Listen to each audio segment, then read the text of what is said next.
Okay, welcome everyone. I'm your host EdwardStarcraft for today, and we are watching one of the semifinals of the GameClucks Seattle StarCraft 2 tournament. Spawning at the top left-hand side, we have the pink Terran player. He spawned as random, but a dice of Blizzard chose Terran, and he is known as PicNic, and he'll be going up against the red Terran player here today, known as Sterling. Now, PicNic's gone up against Sterling before, and I believe Sterling 2-0'd or 2-1'd him in the last GameClucks Seattle StarCraft 2 LAN in the semifinals as well. So, you know, both players have histories. Both players, their MMRs have placed them in the top 200 of North America. PicNic's actually not in Grandmaster League, but he's been on a lot of the top 200 lists, and Sterling over here actually in the Grandmaster League. So this is going to be a great match, I have to say. It will be a great match. And PicNic's asked us to lower the volume for today, for this match, because he is going up against Sterling. And you know PicNic, you've been watching his games for the last few hours or so. And if you know PicNic, you know he likes to do very aggressive moves very early on. And you know, the thing with early aggression in this game is that if you do it well, then you can win games. And here, you know, PicNic, he does his early aggression really well. And a lot of higher level players, you know, they try to go for a longer game since, you know, they know that they can win with a longer game and there's less chance involved. But same thing though, in a shorter game, even while there might be a bit of chance involved, you still have to be good to win the lower game. I mean, you can't be like, oh, what's a hotkey, and be like, oh yeah, you know, I just 6-pulled, you know, this Grandmaster player. That doesn't work. You need to know your hotkeys. You need to get your APM up. You need to really know how to play, know how the game works, be very comfortable with their interface to do that. So here already we see a deviation in both players' builds. Now PicNic, he's gotten his orbital command a bit earlier than Sterling, and Sterling, ooh, getting 2 gases very, very early. This is, I think, the earliest double gas that I've seen in a Terran versus Terran matchup. Not to mention a Terran versus anything else. And here we have a SCV. Oh, I wonder if Sterling can bring a bit of cheese to PicNic for today. I like cheese on my pizza. How about you? How's that pizza going? I think that's good.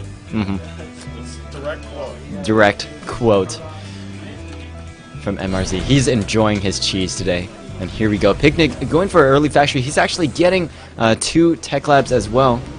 I mean, 2 refineries as well, getting a tech lab on his barracks, and I think he's going to swap his barracks with his factory, perhaps going into early Blue Flame Hellions or something like that. But Sterling already rallying 2 Marines over to his opponent's base. Those 2 Marines won't be able to do too much damage because PicNic does have a bunker with 2 Marines in there. Now Sterling getting a factory of his own, building up actually not that much gas. I'm wondering what he's spending his gas on. Now Sterling, his first initial push, fended off really quickly, and here we go. PicNic researching his Blue Flame, and now a Hellion. Okay, well, you know, Sterling, he has 2 barracks. They don't have tech labs on them, so Sterling won't be able to get any upgrades for his Marines. So Blue Flame Hellion's actually a pretty decent idea here from PicNic, and it will be hard for Sterling to hold off, and PicNic's actually getting a starport so he can get some medevacs so that he can drop his Blue Flame Hellions over an opponent's space. Now Sterling scouting around very, very wisely for any sorts of proxies or anything like that. He's not going to see the medevac when it comes, but it could be very, you know, if he stations one of his Marines on patrol or something around these roads, he might be able to spot that medevac. Now we have 1 Hellion coming from the front side of Sterling's base. There is this wall here from Sterling, so PicNic not going to be able to do too much with his Hellion. Now at the same time, this medevac nearly done. PicNic with 2 more Hellions on their way, and I think he'll be able to load up this initial medevac with 3 Blue Flame Hellions. Now Sterling, he did see that Hellion. If he was watching closely, he does have a tank, and Siege Tech is not actually on its way, but tank's not very susceptible to Blue Flame Hellions, and that Viking can actually snipe any incoming medevacs. So if Sterling positions his Vikings correctly, he can deflect this initial push and do a lot of damage. Now, PicNic, he actually just got a Tech Lab on his starport, and I think he might actually transition into Banshees, and actually Sterling getting a missile turret at his first base, being prepared for any sort of tech all-in. And now here comes the medevac, and Sterling, his Viking, out of position, and this is not looking good for Sterling. But here's the thing, look at Sterling's building placement over here. This will prevent Hellions from running behind Sterling's mineral line, and I think Sterling's building position actually may save him here today. Now this Viking coming to intercept the medevac, Blue Flame Hellions coming in, but again those buildings preventing any good movement. And now PicNic, he kills 6 workers, but that could have been a lot worse. And Sterling with another orbital command already on his way, he's already ahead. You can see now PicNic, oh whoa, he's ahead in harvesters.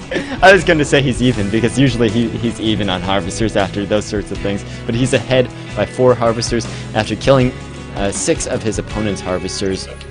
So still a bit ahead, and now it looks like PicNic starting to double starport Banshees. He does not have Cloak on his Banshees, so that's going to be interesting, but I think he's going for the iCCup build. We have 2 factories here from PicNic, both with reactors and 2 starports, and the iCCup build is a very, very mobile strategy to counteract the standard tank marine builds that Terran players do in Terran versus Terran. And no, here Sterling, he has his Vikings, but the thing is, with the iCCup build, if you get enough Vikings out to overwhelm your opponent's Vikings, and then get Banshees, that could be good. But here we see that actually Sterling, he has 2 Vikings, landing them straight in his opponent's base. Actually, it's kind of pretty cool, but those Vikings can only attack air units. It's actually kind of funny. But now that Banshee, oh, that Banshee taking sweet revenge on those 2 Vikings, gonna take out these 2 Vikings. But at the same time, we have these Blue Flame Hellions trying to inflict some damage, moving in to Sterling's mineral line, and yet again, not quite doing too much damage, but getting a few more SCV kills. We take a look, oh whoa, that's actually a lot more SCV kills, 15 SCV kills to 4. PicNic ahead on economy, and you know, iCCup build, as I said, really mobile.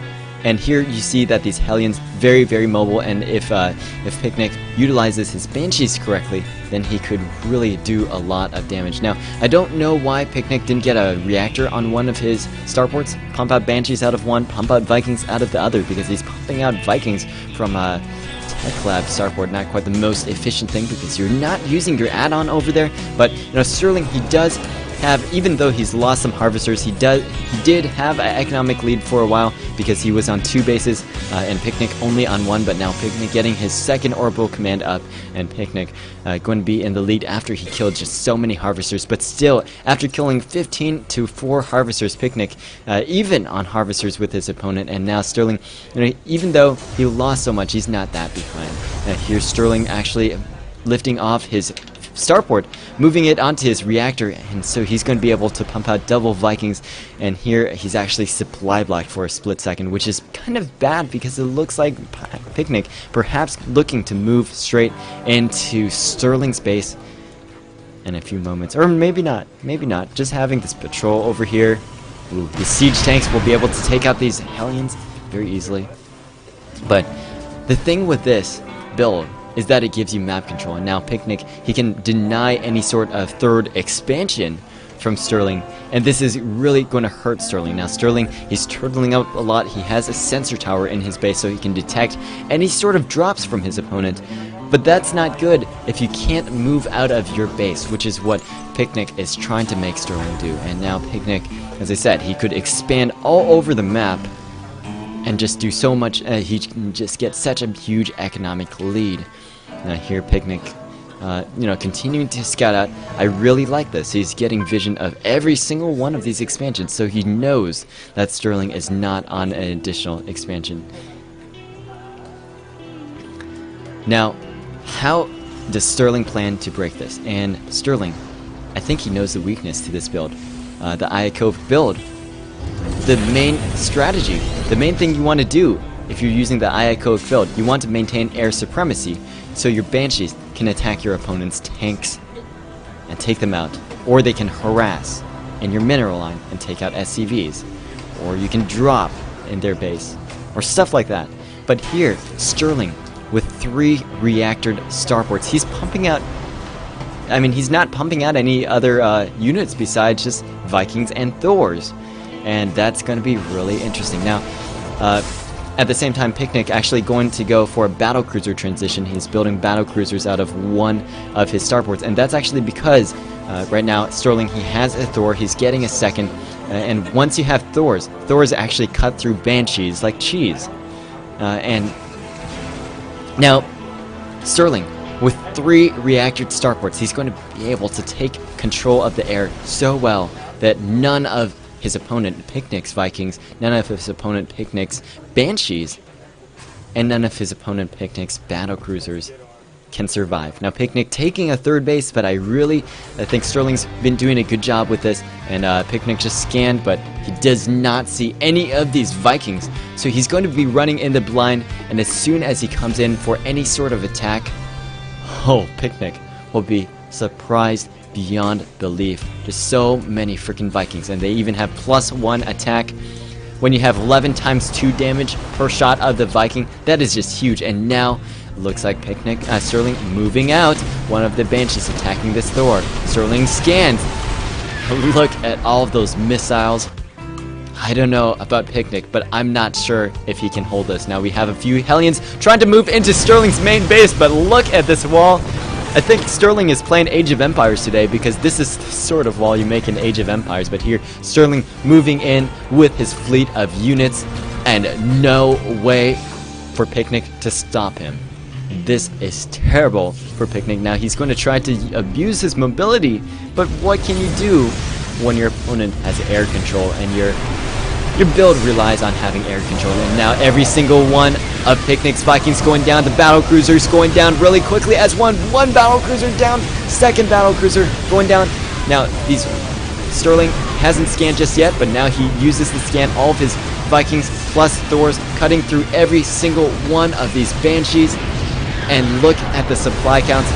Sterling ahead of PicNic, while PicNic used to be had Thors just decimating these Blue Flame Hellions, and there's no possible counterattack for PicNic. These Thors taking out everything, and yeah, I don't know what PicNic can do. He's building one more of his Vikings, but even these Thors can take out Vikings when their numbers are that low. There we go, Viking dead, and there's a GG from PicNic. Congratulations to Sterling for his awesome defense of that iCCup turn versus turn build.